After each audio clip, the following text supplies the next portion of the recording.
Hey guys, Hector here with my friend Amanda from Fox Tail Run Cosplay again. And so we want to talk about some more serious subject matter in the cosplay scene. And we were kind of touching on it on the last video, specifically harassment. And you first mentioned photographers, but there's a lot of different harassment in the cosplay scene. It is a little bit different from men to women and stuff, so maybe I haven't experienced what women have experienced. Well, obviously I haven't. But I just wanted to hear your thoughts about the whole photographer stuff. Photographer harassment is, especially if you are a newer cosplayer and you aren't familiar with it, you're very excited to have your picture taken. You feel like, they kind of chose you specially. And so you're willing to go along with them a lot more than you really should. And so photographers will take advantage of that, or they get, at least in my experience, I've had them get very, very handsy. They won't ask you, sometimes, not all of them, but there have been times where they'll just grab you and just move you instead of giving you direction, kind of like how a photographer's supposed to do, or running ideas by you, and they'll just tell you to do whatever. Or just, I had an experience once where a photographer was slowly getting me to get more sexual poses, and specifically got to a point where he had asked me to take my clothes off, and it was gradual. He had definitely planned it. And so it has made getting personal photo shoots kind of difficult, because you always need to make sure you have to go with somebody and that you're safe. So yeah, that is definitely an issue, especially in the cosplay community, because there's a lot of young people, young girls, and I'll touch on guys later, but just on the photographer, that's my view. Yeah, and I remember when I first went to a convention, or the very, very first time I went to a convention, it was SAC Anime summer 2015 or something, and I remember there was this, well, it was a kid, there are a lot of kid cosplayers and kid photographers, so they might not know, but this kid was trying to take pictures of cosplayers who are outside, but he was still inside, looking through the glass door, and then of course the cosplayers were wearing bikinis and stuff. Some people would say, well, they're wearing bikinis, they're out in public. Obviously, they're going to get pictures. What do you think about that? That's a very slippery slope, but I have been to conventions for a very long time, and I feel like I actually do think that there needs to be some kind of limit on that, because they do have, there are teenagers, girls who will go in bathing suits, and it's not that is necessarily bad, but it's the environment that they're in, is they're still around. They're almost forced into situations that are not really appropriate, but it's you can't tell a 40-year-old photographer man to go somewhere else just because she's there. It's a convention, it's a public area, and that would make me uncomfortable as a mom, to know that my teenager was going to a convention where all these men were with photographers, or even females. Even if there was just female photographers, it's just, in my head, it's well, why would you want to take a picture like that? I don't know. Anyway, everyone has their own preferences, but I think that sort of how we were talking about just Kanigri, yeah, I do believe that there are some women who definitely go in these kinds of cosplays to get this kind of sort of attention, because some really genuinely do. They just really like doing it. They like doing the bourgeois stuff, and that's their thing, and that's great. But that goes back to kind of what we were talking about before, is that's what people want. So it's sort of maybe those kind of people, that's what they adapt to, because they're just I like that kind of attention. I like knowing I'm getting the followers and having a big following and having people ask me questions and feeling popular or whatever. So what I'm boiling all that down to is basically, be careful if you're still underage. Mm-hmm. Don't just let kids go there and wear whatever they want, because there are adults there. Mm-hmm. And we can't control everybody. We're not saying that those adults are excused for doing that shit. No. We're just saying, be careful.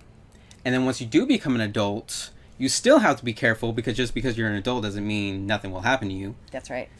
But if you like that, you can still do it, because you're an adult. You have the decision to make that, or you have the choice to make that decision. But it's also a little varied from person to person. That one's hard. Do we have another subject, or another opinion? It's a very touchy subject, yeah. I don't think most people know, but when you go to a convention, you're technically agreeing under terms and conditions to be photographed. It's a public place. Exactly. And if you go under most conventions, terms, and agreements, there is going to be a clause. I guess this is from the professional side because I know this a lot, but almost every convention, you are, as soon as you, especially if you buy a ticket to go in, you are literally agreeing by terms and conditions for people to take your photograph, and the convention itself can use footage of you for promotional use 99% of the time. Without yeah, like if you ever yeah, because like Crunchyroll Expo's coming up, and I've seen tons of videos, and it's just people walking around, cosplayers, and that was under the terms and conditions when you bought the ticket. So if you're letting your kid go, or if you're going and you're going in this costume, like, you agreed to the terms and conditions. Are they ideal all the time? No, but like you gotta be aware of that when you go. Like, it's, if you go in that bikini, that's your choice. I'm not saying it's right for somebody to take advantage of that, but like, you just gotta be like, that's just the times we live in. Like, you just gotta be aware of that shit that goes on now. It's unfortunate and it happens a lot, but like, people take advantage of every situation they possibly can. Because humans are shitty. That actually reminded me, because the Crunchyroll Expo, we did talk about it, but not on camera, because last year was supposed to be like the first ever Crunchyroll Expo. Yeah. And I made so many videos of it, and that was on my birthday weekend, and I ended up getting super sick and like getting a flu, but I still went and tried to make all these videos, and I didn't get much views, get much attention off of it. I was like, whatevs. And I did see that whole clause about how they have the right to photograph you and use any of that. Yeah. So when I saw those ads, I actually saw somebody that I knew and that I followed for a little bit. And that person was one of those cosplayers who just does sexualized stuff and doesn't seem to have really any life or care in the cosplay. It's just all sexy stuff. And of course, she was in the video. But then there were some, non-sexier cosplayers in there. So I was like, well, they did do a wider gamut. Yeah, but sex sells, so you exactly. Yes, put I that know. in there. No, and that's the problem, and that's why I make that face, because it's just like... I mean, I watch anime. I mean, I watch Food Wars, and I everybody knows why you're watching Food Wars. It ain't for the food. What's it for? What have you watched the episode? Like, have you watched an episode of Food Wars? No. I haven't seen They it. like have okay. I'm sorry. Well, no, because like they make like this incredible food, and then they have like food orgasms, and it's like a cutscene where like all their clothes are off. Are They're they like, actually, like, it really or looks they, like. or are they just like... I don't know. You gotta watch a clip now, but like you ain't watching it for the food if you're watching Food Wars. Yeah. So I mean, that's why, like, I mean, anime is that culture, though.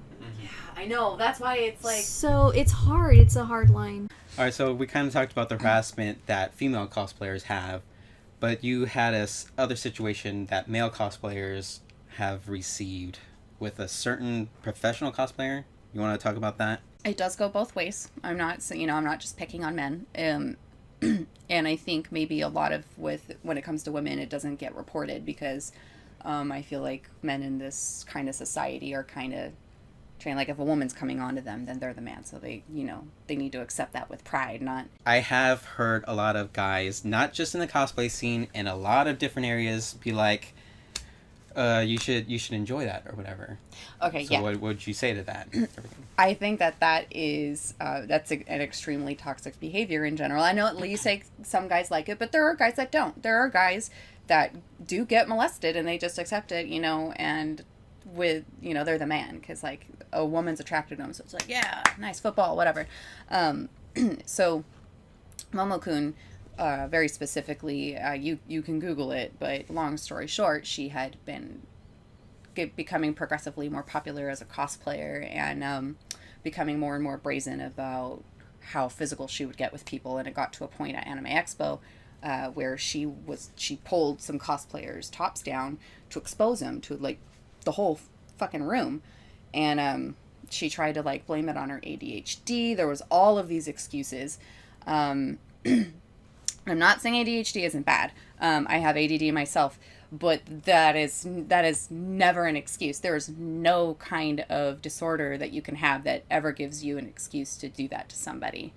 And so there was just a whole lot of blame. There was no kind of accepting and responsibility. But it does happen. It goes both ways. Or I have seen cosplay men, especially when Spartans were really big. Like Anime Expo 2007, I remember there was tons of Spartans everywhere. 300 Spartans? 300. Spartans? No, 300 Spartans. There were Halo Spartans too. But I meant them. And so it's like tons of women would want to take pictures with them, which is understandable. Like, it's a Magic Mike kind of thing. I wanted to touch him. Yeah, I was going to say. No, and it's like, you do want to touch them, but that's the exact problem I'm talking about. It's like, I literally felt like at the time, how old were we? 18. We were 18. Yeah. Holy, we made some... We could have died. What? And that's a different story. We had some dumb decisions. Anyway, so as an 18-year-old girl, I was dressed as Princess Daisy. And I went in to take a picture with them. And I have this picture, and maybe I can give it to you, and you can, like, pull it up in the video. And my hands are all fucking over them. I didn't ask, though. And that's just, like, you don't really think of that, especially when you're younger. You're just like, no, I can do this. Men just can't do it back. That's just how it is. But it is definitely a double standard. Like, I know a lot of men, I feel, that would probably want to be asked first. Or just be like, hey, is this okay? Like, what if they had girlfriends and wives and, like, these pictures show up on the internet? That looks bad. That's, I don't know. You should just, consent is very important. Just ask. Don't glomp. I'm so glad that that's gone. Glomping, no. And also, one more related subject to all of this is, what about a sponsored cosplayer? Once they receive harassment, they can't really answer back. What are they supposed to do? Or what are they supposed to do at this time, and how would you like them to be, like, for their sponsors to, like, get off their backs, I'm sure? I do know somebody who had an experience with this, and the company that they worked for did not do anything until they literally just couldn't take it. They just decided to not do it anymore. They were just going to quit doing it, and they had been doing it for years. Been flown all over the world and everything. But this company did finally do something only after the damage had been done. And the damage was pretty excessive. And it got to the point where the harassment was extending to their family. Like, extended families that weren't even in, like, the same city or town. And it was genuinely horrible. And I don't think that there's a lot of defending, or a lot of support, rather, from companies to, like, contractors, because they were contracted. So that was just what I have seen. And I feel like once you're contracted like that, you're kind of their bitch. Like, you kind of have to do what they want. So you have to keep up that personality. You have to keep up your networking. You have to be good no matter how people treat you. You have to just continuously take this every day.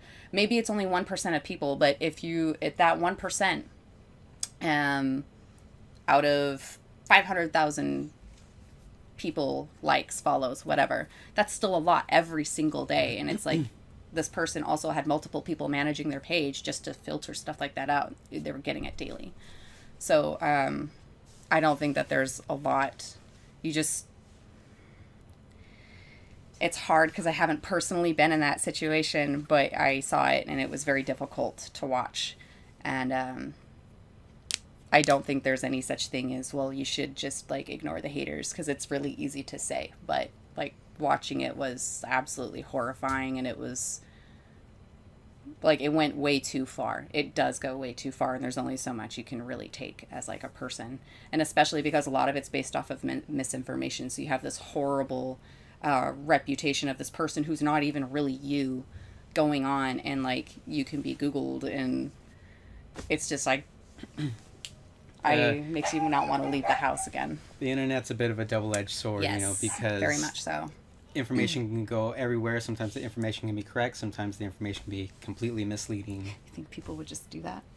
Go on the internet and tell lies? So, don't believe everything you see online. And, as always, be careful. Like, the company cosplayers, you're expendable. Right. Like, you might, like, even if you get to that one top tier, like, you're fucking expendable. There's another 50 million fucking cosplayers that can come in, do it cheaper, do a shittier job, and the company doesn't care. And that's the thing, like, that's why a lot of them don't want to respond to, like, the harassment, is you're just a liability. And you're a really easily replaced liability, so why put the resources into doing this when it's not worth it on their end?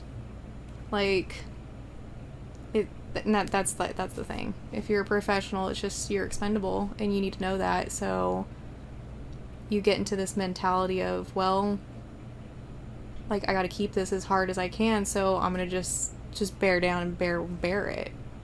And that's the other thing. A lot of other content creators will just be like, oh, you know, just block and don't respond, don't feed the trolls. It does nothing. There's always another troll to replace them. Every day you just keep on getting the shit comments, and that's just that.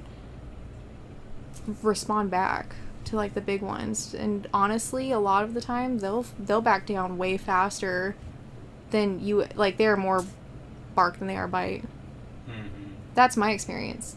Just shit on them. Just shit right back. I don't care. I'm not the person that'll be, oh, take the high road. No. Get into the mud, get down on their level, and show them what, because that's the thing. Most of them don't even know what shit level they're on. So once you get down on their level and show them, oh yeah, you're on this shit level, suddenly they're like, oh, maybe I'm a shitty person. I don't know. That's my experience. I don't engage in fighting on the internet because I will just continue to go. No, because if I get involved, if I engage, yeah, I do. I'm just like, fucking Bruce Almighty, like, answering the prayers.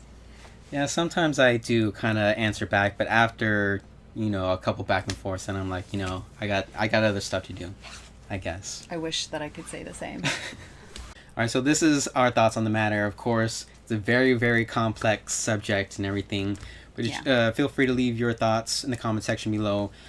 And you can like this video if you liked it or just appreciated us talking about it. And subscribe to my channel for more otaku-related stuff. Sometimes we talk about cosplay and anime. And also, I'm going to try and leave links in the description to your channels if you like. Yeah. So you can find Amanda and their Fox Tail Run Cosplay. And maybe... No. No. We'll see. See you guys later.